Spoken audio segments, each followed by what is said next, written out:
Oke, puji Tuhan, saudaraku sekalian, kita bersyukur untuk kasih setia Tuhan yang begitu luar biasa di dalam kehidupan kita. Dan saya percaya bahwa ketika kita datang untuk firman Tuhan, maka kita datang kepada satu hal yang sangat amat baik di dalam kehidupan kita. Amin, saudaraku. Saya akan lanjutkan seri khotbah saya ini jadi saya akan lanjutkan di minggu ini poin terakhir atau poin ketiga di mana kita belajar tentang hal yang sangat indah yaitu bagaimana berubah. Saudaraku sekalian, saya akan mulai dengan ayat dasar kita tentang bagaimana berubah Nah, kita buka, kita lihat 2 Korintus pasal yang ke-5 ayat yang ke-17. 2 Korintus pasal 5 ayat 17, firman Tuhan berkata, jadi siapa yang di dalam Kristus ia adalah ciptaan baru, yang lama sudah berlalu, sesungguhnya yang baru sudah datang. Nah, saya akan review kembali saudaraku sekalian, apa yang menjadi dasar pemikiran kita atau dasar pembahasan kita mengenai bagaimana berubah. Saudaraku sekalian, berubah itu harus diawali dengan sebuah kesadaran, yaitu bahwa kita perlu berubah. Aku butuh berubah. Nah, itu yang paling penting. Ketika kita mengerti, kita menyadari bahwa saya perlu berubah, saya butuh berubah, maka saudaraku sekalian, berubah itu menjadi tidak susah. Amin. Dan kita juga perlu mengerti bahwa ketika kita berbicara mengenai berubah, berubah itu adalah sifatnya dinamis. Artinya apa? Artinya selama kita menjadi orang Kristen, maka kita harus terus-menerus berubah. Artinya perubahan akan terus terjadi di dalam kehidupan kita. Jadi dengan kata lain, selama kita menjadi orang Kristen, selama kita hidup di dunia ini, kita akan terus berjalan di dalam perubahan. Jadi dengan kata lain saudaraku sekalian, bukan berarti aku pernah berubah. Aku telah 1 kali berubah. Atau aku telah 2 kali berubah. Atau aku telah 5 kali berubah. So aku gak perlu berubah lagi. Kenapa udah 5 kali aku berubah? Aku udah perfect gitu loh. Nah, saudaraku sekalian, perhatikan. Ini adalah sebuah kesalahan. Selama kita hidup, kita akan terus berubah. Kenapa? Karena kita harus menjadi serupa dengan Kristus. Jadi kita punya arah perubahan itu jelas, yaitu Kristus. Jadi sebagaimana Kristus sempurna, demikianlah kita harus belajar untuk terus disempurnakan. Nah, saudaraku sekalian, minggu lalu kita belajar poin kedua, yaitu tentang bagaimana kita berubah dari tidak bersemangat dalam pekerjaan Tuhan menjadi bersemangat di dalam pekerjaan Tuhan. Jadi saudaraku sekalian, untuk bisa mempertahankan semangat kita di dalam pekerjaan Tuhan, kita belajar yaitu bahwa kita harus berusaha untuk ambil bagian dalam berbagai kesempatan melakukan pekerjaan Tuhan di dalam gereja kita. Amin, saudaraku. Nah, itu hal yang pertama. Lalu hal yang lain adalah kita harus selalu berada di dalam Tuhan. Harus selalu dekat dengan Tuhan. Kenapa saudaraku sekalian? Contohnya seperti ini. Kita ibaratkan Tuhan itu api unggun. Kita ini kayu, kayu kering. Saudaraku sekalian, perhatikan. Ketika kita menaruh diri kita menempatkan kita kayu kering itu ditaruh di dalam api unggun, kayu yang tidak punya api itu pelan tapi pasti itu akan mulai terbakar. Selama kayu itu berada di dalam api unggun, dia akan terus terbakar. Amin, saudaraku sekalian. Jadi ini adalah hal yang kita pelajari minggu lalu, dan minggu ini saya mengajak saudara untuk melihat poin yang terakhir, yaitu seri bagaimana berubah yang terakhir, yaitu yang ketiga, salah fokus. Bagaimana berubah dalam hal salah fokus. Oke, kita buka firman Tuhan di dalam Injil Matius pasal 6 ayat 33. Injil Matius pasal 6 ayat ke-33, ini adalah ayat dasar kita akan berbicara mengenai salah fokus. Tetapi cari dahulu kerajaan Allah dan kebenarannya, maka semuanya itu akan ditambahkan kepadamu. Nah, saudaraku sekalian, Ketika kita berbicara mengenai salah fokus, kita perlu mengerti apa yang dimaksud dengan fokus. Saudaraku sekalian, secara sederhana saya mengajak saudara untuk melihat apa yang dimaksud dengan fokus. Fokus itu adalah kemampuan kita memusatkan perhatian atau konsentrasi kita itu terhadap sebuah hal, terhadap sebuah objek atau terhadap sebuah titik tertentu tanpa kita mengalami gangguan atau terdistraksi oleh apapun. Itu fokus. Jadi saudaraku sekalian, itu kemampuan kita untuk memusatkan kita punya pikiran, perhatian, kita punya konsentrasi terhadap sebuah hal tanpa terdistraksi, tanpa terganggu oleh hal lain. Itu yang dimaksud dengan fokus.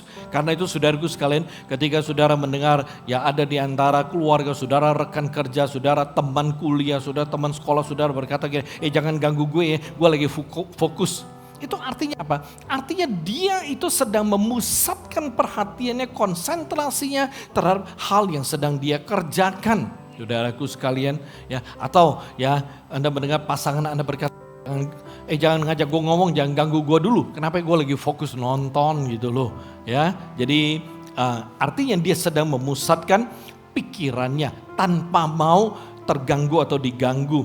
Nah, saudaraku sekalian, ketika kita bicara fokus, kita perlu mengerti bahwa fokus itu adalah sesuatu hal yang sangat luar biasa, karena fokus itu bisa menghasilkan sebuah kekuatan di dalam diri kita. Fokus bisa menghasilkan kekuatan di dalam diri kita. Karena fokus menjadi sesuatu yang sangat penting dan saya katakan sangat utama juga di dalam kehidupan kita. Mengapa?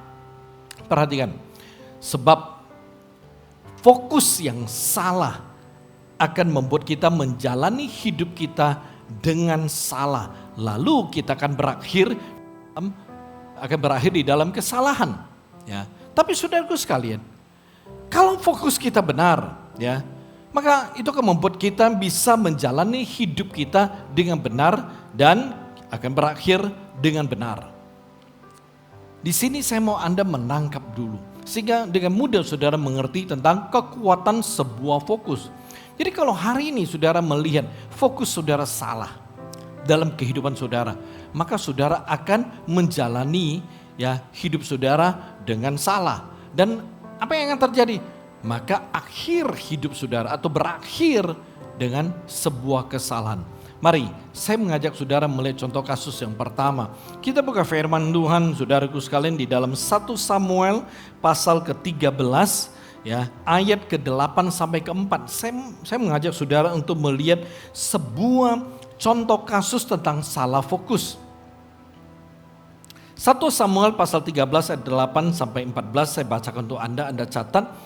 Ia menunggu 7 hari lamanya sampai waktu yang ditentukan Samuel. Tetapi ketika Samuel tidak datang ke Gilgal, mulailah rakyat itu berserak-serak meninggalkan dia.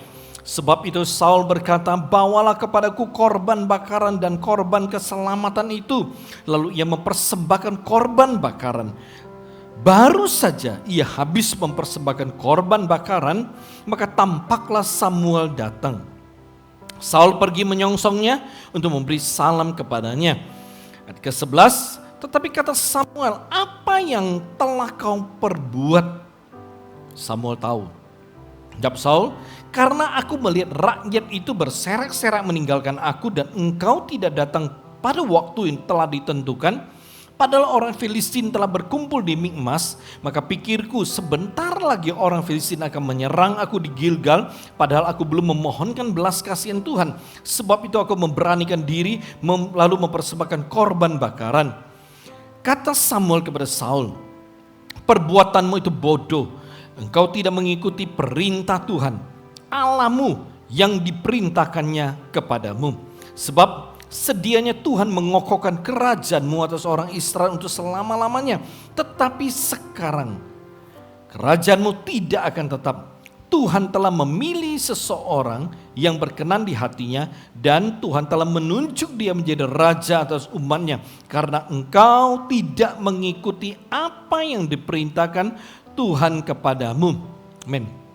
Perhatikan saudaraku sekalian, ya kalau kita melihat latar belakangnya, pada waktu itu orang Filistin datang dengan beribu-ribu pasukan untuk menyerang bangsa Israel. Dan orang Israel mempunyai sebuah kebiasaan, sebelum mereka berperang, mereka akan datang kepada Tuhan. Ya, mereka akan meminta belas kasihan Tuhan, tuntunan Tuhan, penyertaan Tuhan, dan mereka akan mempersembahkan korban bakaran. Dan saudaraku sekalian, ketika mereka mempersiapkan segala sesuatu, ya, Samuel berkata, aku akan datang. Karena apa? Karena yang boleh membawa, yang boleh membakar korban bakaran itu hanya nabi. Raja tidak boleh. Dan saudaraku sekalian, ketika semua rakyat berkumpul, Samuel telat, saudaraku sekalian. Ya, telat. Dan ketika telat, orang-orang Israel mulai melihat, loh kok nabi tidak datang, berarti mungkin Tuhan tidak izinkan. Wah, nabi Tuhan tidak ada, korban bakaran belum dipersembahkan, ya belum meminta ya penyertaan Tuhan. Wah, kita bisa kalah, kita bisa binasa. Nah, ini mungkin Tuhan tidak akan memimpin kita. Rakyat itu mulai kabur. Ya, ada yang sudah mulai bersembunyi, ada yang sudah mulai pergi dan lain sebagainya. Perhatikan saudaraku sekalian, saat itu ketika Saul mulai melihat bahwa rakyat atau orang-orang Israel itu mulai pergi satu persatu. Ya, Alkitab berkata mulai berserak, itu di ayat ke-11. Saudaraku sekalian, dia kemudian berinisiatif. Dia bakar korban bakaran. Itu satu kesalahan di mata Tuhan. Saudaraku sekalian, perhatikan. Di sini kita bisa melihat fokus Saul salah. Ya. Dia itu fokus kepada rakyat yang mulai berserak. Dia fokus kepada rakyat yang mulai pergi meninggalkan dia. Seharusnya Saul dia fokus kepada apa? Taat pada perintah Tuhan. Dia fokus pada perintah Tuhan, dia fokus pada hukum Tuhan, dia fokus kepada ya ketetapan Tuhan. Karena Saul fokusnya salah, maka dia bertindak dengan salah, tindakannya salah. Dan ketika dia punya tindakan salah, maka dia berakhir dengan sebuah kesalahan di mata Tuhan. Sehingga mendatangkan hukuman atas dia. Apa yang terjadi? Tuhan mengganti dia menjadi raja. Harusnya dia menjadi raja, dia dan keturunannya menjadi raja terus menerus atas Israel. Tapi karena dia salah fokus, dia melakukan sesuatu yang salah, berakhir dengan salah, akhirnya dia kehilangan posisi sebagai raja. Tuhan memilih orang lain, Daud, menggantikan dia. Jadi di sini saudaraku sekalian kita melihat bahwa salah fokus akan membuat kita menjalani hidup kita dengan salah, lalu berakhir dengan kesalahan. Amin. Saya berikan contoh kasus yang kedua, saudaraku sekalian. Tapi satu hal yang indah adalah seperti ini, ya. Saya tambahkan di sini. Saya percaya bahwa seandainya, kita bicara seandainya kalau orang-orang Israel, rakyat itu berserak kemudian pergi satu persatu, ya dari ribuan sisa ratusan, walaupun rakyat sisa ratusan, tapi Saul tetap fokus untuk taat pada perintah Tuhan, dia tetap fokus tunggu Samuel. Ceritanya beda. Maksudnya seperti ini, walau sisa beberapa ratus, saya tetap percaya bahwa ketika Tuhan menyertai, Tuhan menuntun mereka, mereka tetap akan menang. Anggap, walaupun mereka hanya beberapa ratus, walaupun Filistin itu ribuan, tetap mereka bisa menang. Amin. Ingat kasus Gideon, saudaraku sekalian, rakyat 20 ribu, berapa puluh ribu rakyat mengikuti dia, tapi Tuhan hanya pilih 300. Dengan 300 orang, Gideon mengalahkan apa? Banyak sekali orang Midian. Hakim-Hakim pasal 7 ayat 7 dikatakan hanya 300 orang pakai. Di ayat ke-12 dari Hakim 7 pasal ke-7 dikatakan apa? Itu orang Midian banyaknya seperti belalang. Alkitab berkata demikian. Artinya apa? Artinya itu orang Midian itu banyak sekali, tak terhitung. Tapi ketika Tuhan memimpin, ketika Tuhan menyertai dengan 300 orang, Gideon mengalahkan semua orang Midian. Amin. Nah, ini yang saya katakan, saya percaya. Ya, walau orang Israel meninggalkan Saul semuanya hanya sisa beberapa ratus, tetap Kalau dia bertindak dengan benar, dia fokus yang benar, pasti beda. Amin. Oke, kita lihat kasus yang kedua, saudaraku sekalian. Ya, kita mulai dengan Injil Yohanes pasal 12 ayat 3 sampai dengan 6. Anda boleh catat. Maka Maria mengambil setengah kati minyak narwastu murni yang mahal harganya, lalu meminyaki kaki Yesus dan menyekanya dengan rambutnya. Dan bau minyak semerbak di seluruh rumah itu. Tetapi Yudas Iskariot, seorang dari murid-murid Yesus yang akan segera menyerahkan dia, berkata, "Mengapa minyak narwastu ini tidak dijual 300 dinar dan uangnya diberikan kepada orang-orang miskin?" Hal ini dikatakannya bukan karena ia memperhatikan nasib orang-orang miskin, melainkan karena ia adalah seorang pencuri. Ia sering mengambil uang yang disimpan dalam kas yang dipegangnya. Kita lihat lagi Lukas pasal yang ke-22 ayat ke-3 sampai dengan 4. Injil Lukas pasal 22. Maka masuklah iblis ke dalam Yudas yang bernama Iskariot. Saudaraku sekalian, perhatikan. Iblis bisa merasuki orang percaya nggak? Bisa. Ketika orang percaya itu sudah lemah. Ya, ketika seorang Kristen itu lemah, maka setan bisa masuk ke dalam dirinya. Saudaraku sekalian, perhatikan.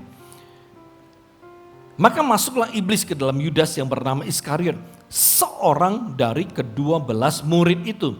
Lalu pergilah Yudas kepada imam-imam kepala dan kepala-kepala pengawal bait Allah dan berunding dengan mereka, bagaimana ia dapat menyerahkan Yesus kepada mereka. Kita lihat yang terakhir Injil Matius pasal ke-27 ayat ke-3 sampai dengan ke-5. Pada waktu Yudas yang menyerahkan dia melihat bahwa Yesus telah dijatuhi hukuman mati, menyesallah ia. Lalu ia mengembalikan uang yang 30 perak itu kepada imam-imam kepala dan tua-tua. Dan berkata, "Aku telah berdosa karena menyerahkan darah orang yang tak bersalah." Tetapi jawab mereka, "Apa urusan kami dengan itu? Itu urusanmu sendiri." Ayat ke-5, maka ia pun melemparkan uang perak itu ke dalam bait suci, lalu pergi dari situ dan menggantung diri. Saudaraku sekalian, murid Yesus, orang yang selalu berjalan bersama dengan Yesus bisa salah fokus. Apalagi kalau kita orang Kristen. Amin saudaraku. Perhatikan. Fokus Yudas itu adalah uang. Dia salahnya di sini. Oleh sebab itu saudaraku sekalian, dia suka memakai uang. Ya, jadi dia sering, Alkitab menggambarkan, menceritakan, dia sering mengambil uang, mencuri uang yang dia pegang. Karena bertepatan Yudas itu, Yesus tunjuk dia jadi bendahara. Nah, saudaraku sekalian, ya perhatikan, fokusnya karena uang, maka dia tidak pernah bisa melihat arti pelayanan seseorang kepada Tuhan Yesus. Ya, jadi semua yang orang lakukan untuk Tuhan, ya, untuk sebuah pelayanan, dia akan lihat, dia akan nilai berdasarkan uang. Contoh kasus minyak narwastu. Ya, kita tahu minyak narwastu itu memang satu minyak yang sangat mahal, saudaraku. Ya, ketika Maria memecahkan minyak narwastu, Yudas tidak berkata, "Aduh puji Tuhan, oh dia pakai untuk dipersembahkan untuk melayani Yesus." Yudas tidak melihat demikian, karena fokusnya uang. Dia berpikir, gila ini barang yang mahal begitu bisa jual 300, dibuang percuma. Kan bisa dijual, uangnya bisa kasih ke orang miskin. Perhatikan saudaraku, ya, karena dia salah fokusnya ke uang, maka dia tidak bisa melihat nilai-nilai pelayanan untuk Tuhan. Masalahnya di sini, karena dia salah fokus, maka dia kemudian menjalani hidupnya dengan salah. Uang menjadi yang terutama. Dia dibutakan oleh uang dan ya, dia selalu berusaha untuk mencuri, mengambil uang tanpa seizin Tuhan. Ya, perhatikan, ketika dia menjalani hidupnya dengan salah, apa yang terjadi? Dia mengakhiri hidupnya dengan salah. Saudaraku sekalian, dia mengkhianati Yesus, dia menjual Yesus 330 perak. Itu yang terjadi saudaraku sekalian.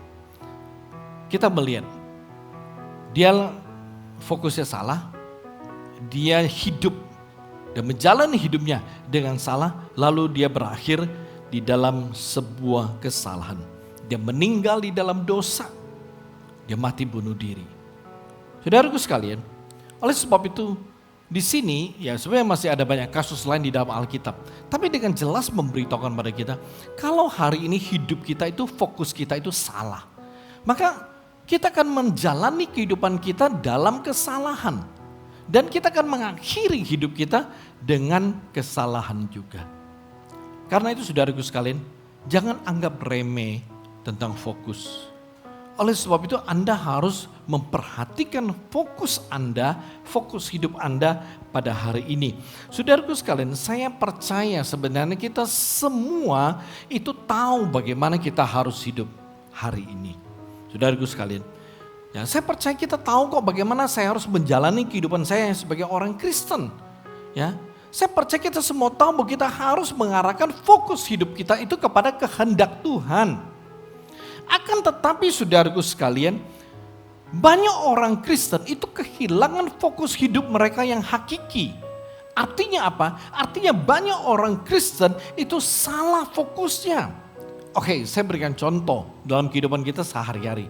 Saudaraku sekalian perhatikan, gaya berbusana, gaya makan, kemudian ya kita melihat kemudian rumah, ya mobil, tas, kemudian ketenaran, semua hal-hal seperti yang begitu serba keren, mahal, indah, itu selalu ditampilkan dalam iklan-iklan di TV, di media sosial seperti di Instagram, di Facebook, di TikTok, ya. Perhatikan. Hal-hal seperti ini ternyata itu kemudian mempengaruhi pandangan ya banyak orang termasuk orang Kristen di dalamnya. Bahwa hidup mewah, kaya, berlimpah harta, ya menjadi terkenal itu adalah tujuan hidup. Saudaraku sekalian, ini adalah sebuah opini umum ya yang telah terbentuk di dalam masyarakat kita pada hari ini. Ya, oleh sebab itu kita melihat bahwa semua yang ditampilkan melalui iklan TV ya dan lain semuanya itu kemudian membentuk pola pikir banyak orang termasuk orang Kristen di dalamnya ya, di mana itu kemudian menjadi sebuah tujuan hidup. Ya, bahwa sekarang kita hidup tuh mesti jadi kaya, terkenal, mewah, punya ini punya itu. Jadi itu menjadi tujuan hidup. Saudaraku sekalian, perhatikan. Bukan tidak boleh kaya. Orang Kristen bukan tidak boleh kaya. Saudaraku sekalian, Alkitab mengatakan justru tokoh-tokoh Alkitab mereka adalah orang yang diberkati dengan kekayaan yang luar biasa oleh Tuhan. Tetapi saudaraku sekalian, ya, kita perlu mengerti bahwa hal-hal seperti ini ya bukan sepenuhnya adalah tujuan hidup yang harus kita kejar. Kita tuh jangan salah fokus saudaraku sekalian. Kenapa? Sebagai orang Kristen tujuan utama hidup kita itu adalah melayani Tuhan dan memuliakan Tuhan. Tetapi semua yang dunia tawarkan pada hari ini, uang, kekayaan, kemewahan, ketenaran, saudaraku sekalian, itu telah menjadi sebuah daya tarik yang begitu kuat, sangat kuat saudaraku, dan itu telah berhasil membuat tujuan hidup orang Kristen itu kemudian menyimpang ke kanan dan ke kiri dari yang seharusnya. Sehingga kita melihat saudaraku sekalian, ada banyak orang Kristen hari ini fokus hidup mereka itu adalah bagaimana menjadi cepat kaya, ya, cepat punya rumah besar, cepat punya ya usaha, cepat punya mobil dan lain sebagainya saudaraku sekalian. Perhatikan, ketika tujuan hidup seseorang itu berubah, fokus hidupnya akan berubah. Oleh karena fokus orang Kristen itu mulai menyimpang, maka yang terjadi adalah ya mereka ya bukan fokus bagaimana mempersiapkan diri untuk melayani Tuhan. Mereka tidak fokus bagaimana mempersiapkan diri agar hidupnya boleh memuliakan Tuhan. Kenyataan ini saudaraku sekalian, ya itu kadang terjadi di dalam kehidupan kita juga. Saya percaya saudaraku bahwa Anda bertekad ya untuk ya menjalani hidup Anda dengan fokus kepada kehendak Tuhan. Yaitu melayani, dan memuliakan Tuhan, saudaraku. Namun, di dalam perjalanan kita bersama dengan Tuhan, seringkali saudaraku sekalian, ada begitu banyak distraction atau gangguan yang mana ya itu mencoba untuk menghambat kita untuk melakukan ya kehendak Tuhan. Saya menyukai sebuah quote dan menurut saya quote itu benar sekali, ya. Quote itu berbunyi seperti ini. If the devil cannot destroy you, he will try to distract you. Jika setan tidak dapat menghancurkan Anda, dia akan mencoba untuk mengganggu Anda. Saudaraku sekalian, perhatikan, di dalam kehidupan kita, setan akan terus-menerus mencoba untuk apa? Mencoba untuk mengalihkan kita punya fokus, mencoba untuk mengambil fokus kita yang dari Tuhan. Ya, jadi ketika fokus kita kepada Tuhan, setan akan datang. Apa yang dia lakukan? Dia terus ganggu kita supaya kita punya fokus sama Tuhan goyah. Dia terus berusaha untuk mengambil. Perhatikan saudaraku, firman Tuhan mengatakan apa? Ya, pencuri itu datang untuk mencuri, membunuh dan membinasakan. Itu setan. Lalu kita Petrus mengatakan apa? Bahwa setan itu seperti singa yang mengaum-ngaum mengelilingi kita terus menerus. Mencari apa? Mencari celah. Jadi kita harus mengerti bahwa setiap saat setan selalu berusaha untuk mengalihkan fokus kita. Jadi kita perlu waspada. Harusnya fokus hidup kita itu adalah bagaimana kita mempersiapkan diri untuk bisa selalu melayani Tuhan. Mengasihi Tuhan dan memuliakan Tuhan di dalam hidup kita. Nah, saudaraku sekalian, setan tahu ini fokus yang benar akan membuat kita menjalani hidup kita dengan benar dan kita akan mengakhiri hidup kita dengan benar di hadapan Tuhan. Setan tahu. Karena setan tahu dia tidak mau kita bisa mengakhiri hidup kita dengan benar. Dia mau kita mengakhiri hidup kita dengan kesalahan seperti dia. Maka dia terus mengganggu kita. Dia terus berusaha untuk mengalihkan fokus kita. Jadi saudaraku sekalian, kita perlu berhati-hati. Nah, saya mengajak saudara untuk melihat. Kadang-kadang ada orang bingung. Sebenarnya fokus hidup saya itu hari ini apa ya? Sederhana sekali saudaraku sekalian. Kita memang perlu melihat fokus hidup kita hari ini itu apa. Nah, untuk mengetahui fokus kita hari ini itu apa, mudah. Coba saudaraku sekalian, hari ini yang paling dominan di dalam hati Anda. Hati ini yang maksudnya begitu mendominasi pikiran Anda, hati Anda, perasaan Anda itu apa hari ini? Atau dengan kata lain, dorongan yang paling kuat dalam diri saudara hari ini itu apa? Artinya dorongan untuk mengejar sesuatu. Jadi dorongan paling kuat ya atas apa yang Anda kejar itu apa? Kalau Anda sudah menemukan, maka itulah fokus hidup Anda. Setelah Anda mengetahui apa itu fokus hidup Anda, maka saudara bisa menilai, saya punya fokus sekarang itu salah atau benar. Amin saudaraku. Jadi ini sederhana. Untuk tahu fokus hidup Anda salah atau benar, mulai melihat apa yang menjadi fokus Anda. Saya ulangi. Caranya, apa yang paling mendominasi pikiran, perasaan, dan hati Anda? Apa yang menjadi dorongan yang paling kuat untuk saudara lakukan sekarang? Apa yang menjadi dorongan paling kuat untuk saudara kejar saat ini? Kalau Anda berkata kekayaan, berarti fokus Anda itu adalah pada kekayaan. Oh, yaitu kalau fokus saya mau menjadi orang yang terkenal, berarti fokus Anda adalah ketenaran. Nah, setelah Anda tahu apa fokus Anda, coba saudara nilai. Oh, sekarang fokus saya itu benar atau salah? Kalau fokus Anda ternyata salah, tidak sesuai dengan yang Tuhan mau, perbaiki. Amin. Perbaiki. Ya, mulai kembali kepada fokus yang Tuhan mau dari Anda. Ya, fokus yang sebenarnya bagi kita sebagai orang Kristen, yaitu bagaimana kita mempersiapkan diri kita untuk melayani Tuhan, mengasihi Tuhan, memuliakan Tuhan. Ini penting saudaraku. Penting. Ya, Kenapa saya berkata demikian? Kita harus menemukan fokus kita yang Tuhan mau. Saudaraku sekalian, kita tidak selamanya tinggal di dunia ini. Dan dunia ini mulai masuk dalam krisis. Kemarin ada orang bertanya sekali lagi ke saya, Mbak Osu, kita sudah di akhir zaman atau belum ya? Oke. Saya berkata mungkin di atas 5 tahun yang lalu, pastinya berapa tahun saya lupa ingat. Saya pernah berkata bahwa kita akan memasuki salah satu tanda akhir zaman, yaitu cashless society, masyarakat tanpa uang tunai. Dulu kita pembayaran selalu pakai uang, tapi hari ini kita telah hidup di dalam masyarakat tanpa uang tunai. Masyarakat yang disebut dengan cashless society. Kita nggak bawa duit, pergi makan nggak masalah. Asal di dalam handphone kita, OVO, GoPay, Dana dan lainnya punya duit. Atau dengan kata lain, Anda punya mobile app, ya mobile banking yang di dalam handphone Anda, dalamnya rekeningnya ada duit. Anda nggak perlu bawa duit, Anda tinggal scan QR, Anda bisa bayar. Nangkap?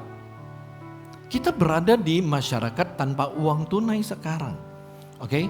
Ditambah ya, kita mulai memasuki krisis di dalam dunia ini. Banyak sekali negara telah tingkat inflasinya mereka sudah sangat tinggi. Banyak negara itu telah masuk dalam tanda kutip kebangkrutan. Saudaraku sekalian, apa yang akan terjadi di akhir zaman ini? Saya tidak mengatakan kapan Tuhan akan datang karena itu tidak ada yang tahu. Kapan pengangkatan terjadi tidak ada yang tahu. Tapi satu hal ya, ketika dunia ini berada dalam krisis, ini kemungkinan, bukan sebuah doktrin tapi kemungkinan. Ketika dunia, saya tidak tahu sampai kapan, tapi kemungkinan dunia akan chaos suatu hari. Semua gak bisa bergerak, semua krisis, semua pokoknya dunia chaos, stop. Pada saat demikian mungkin akan muncul satu orang yang punya solusi, punya ide, punya pemikiran. Dan ketika itu diterapkan, maka terjadi sebuah pemulihan, pembaharuan. Lalu mungkin orang-orang berkata ini orang hebat. Lalu mengangkat dia menjadi pemimpin dunia. Dan dia akan memimpin dunia ini. Dan ketika dia memimpin dunia ini, dia akan menerapkan sistem kepemimpinannya. Yaitu dunia dengan satu sistem, one world system. Dunia dengan satu sistem. Ketika kita berbicara tentang one world system, dunia dengan satu sistem, kita akan mulai masuk kepada apa yang disebut dengan 666, 666. 16 mewakili agama, 16 mewakili pemerintah, 16 mewakili mata uang atau keuangan. Saudaraku sekalian, dengan demikian dunia memasuki apa yang disebut dengan mendekati penggenapan dari firman Tuhan. Kalau sudah 666, maka yang terjadi adalah kita nggak tahu sekarang antikris itu siapa. Tapi dia telah ada di dalam dunia ini. Karena itu saudaraku sekalian, mari hari ini kita belajar. Apa yang mau kita kejar dalam hidup ini? Kita mau fokuskan hidup kita kepada hal-hal dunia atau kepada hal-hal yang ada di sorga? Mari kita belajar cerdas. Supaya kita tidak salah fokus. Fokus kita tidak dialihkan sama setan gitu loh. Setan membuat kita untuk fokus pada kehidupan di dunia ini. Setan mau kita fokus kepada perkara-perkara dunia, perkara rohani, perkara sorga, nggak usah fokus ke apa-apa. Setan selalu menaruh dalam pikiran kita, aku masih bisa hidup panjang, dunia ini masih lama, aku bisa hidup lama. Saudaraku sekalian, ingat satu kata, ketika fokus Anda salah, Anda akan menjalani kehidupan dengan salah dan Anda akan berakhir dengan kesalahan. Jangan sampai itu terjadi, saudaraku. Jangan sampai itu terjadi. Ya. Kita mesti cerdas. Kita tidak selamanya kok tinggal di dunia ini. Suatu hari kita akan meninggalkan dunia. Cepat atau lambat pasti kita akan meninggalkan dunia ini. Kita mau kemana? Kita akan kepada Tuhan. Kembali kepada Tuhan. Saudaraku sekalian. Oleh sebab itu mari kita belajar untuk memperhatikan kita punya fokus pada hari ini. Okay? Ya, jadi kita harus tahu hari ini, fokus kita itu sedang melakukan kehendak Tuhan atau melakukan kehendak kita sendiri. Amin. Oke, saya akan mengajak saudara untuk melihat dengan cepat ya, salah fokus dalam dimensi yang lain. Oke, ini mungkin menarik. Saudaraku sekalian, banyak orang berpikir atau mungkin kita berpikir bahwa salah fokus itu adalah pada saat kita memilih sesuatu yang salah dibandingkan dengan yang benar. Oke, itu yang terjadi. Seringkali kita berpikir kalau salah fokus berarti saya memilih sesuatu yang salah dibandingkan dengan yang benar. Tapi perhatikan, bagi Tuhan, bagi Tuhan, ya, salah fokus itu bukan sekedar kita memilih sesuatu yang salah dibandingkan yang benar. Tapi kita memilih yang baik dibandingkan yang terbaik. Itu bagi Tuhan salah fokus. Nah saya mau jelaskan pelan-pelan supaya Anda jangan salah mengerti. Bagi kita manusia, salah fokus karena kita memilih sesuatu yang salah dibandingkan yang benar. Artinya harusnya kita pilih yang benar, tapi karena salah fokus kita pilih yang salah. Tapi bagi Tuhan itu bukan sekedar itu aja. Tapi bagi Tuhan kita memilih yang baik dibandingkan yang terbaik. Artinya ya, ada yang terbaik yang harus kita pilih, tapi kita pilih yang baik. Saya berikan contoh. Kita buka Injil Lukas pasal 10 ayat 38 sampai 42. Ya, Anda bisa catat, Anda bisa lihat screen. Ketika Yesus dan murid-muridnya dalam perjalanan, tibalah ia di sebuah kampung. Seorang perempuan yang bernama Marta menerima dia di rumahnya. Perempuan itu mempunyai seorang saudara yang bernama Maria. Maria ini duduk dekat kaki Tuhan dan terus mendengarkan perkataannya. Sedang Marta sibuk sekali melayani. Ia mendekati Yesus dan berkata, "Tuhan, tidakkah engkau peduli bahwa saudaraku membiarkan aku melayani seorang diri? Suruhlah dia membantu." Perhatikan ayat 41 mulai. Tetapi Tuhan menjawabnya, "Marta, Marta, engkau khawatir dan menyusahkan diri dengan banyak perkara. Tetapi hanya satu saja yang perlu. Maria telah memilih bagian yang terbaik yang tidak akan diambil daripadanya." Kalau kita perhatikan perikop di atas, kita melihat bahwa apa yang Marta lakukan itu sesuatu yang baik. Amin, saudaraku. Dia melayani Yesus dan dia melayani para murid-muridnya. Dia menyajikan makanan, menyajikan minuman, dia mempersiapkan berbagai peralatan. Pokoknya dia melayani mereka. Dia berbuat sesuatu, dia melakukan sesuatu, dan yang dia lakukan itu yang baik.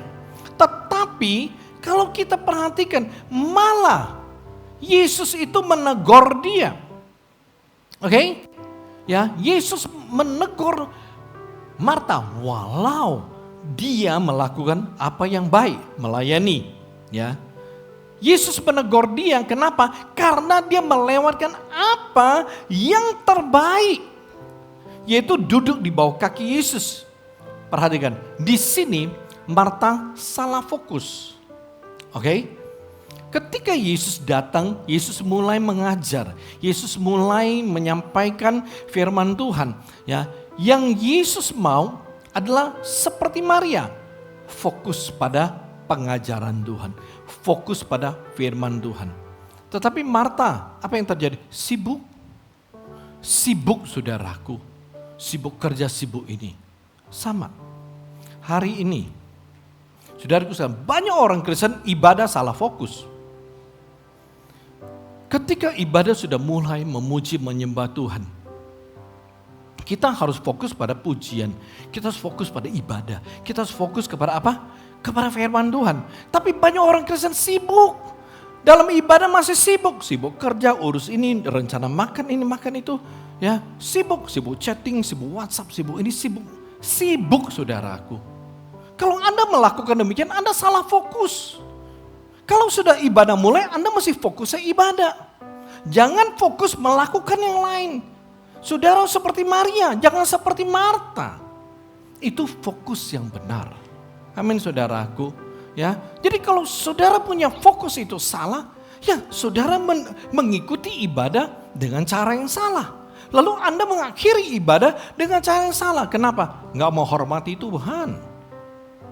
Nggak kudus di hadapan Tuhan. Karena ini ibadah lu kepada Tuhan. Nangkap? Nah ini kita mesti mengerti.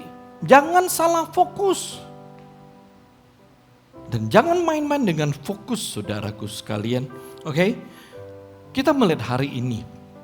Saudaraku sekalian, banyak orang Kristen melakukan hal yang baik. Oke? Banyak orang Kristen melakukan hal yang baik. Seperti terlibat di dalam organisasi sosial, yayasan sosial, memperhatikan orang susah, dan membantu orang yang membutuhkan.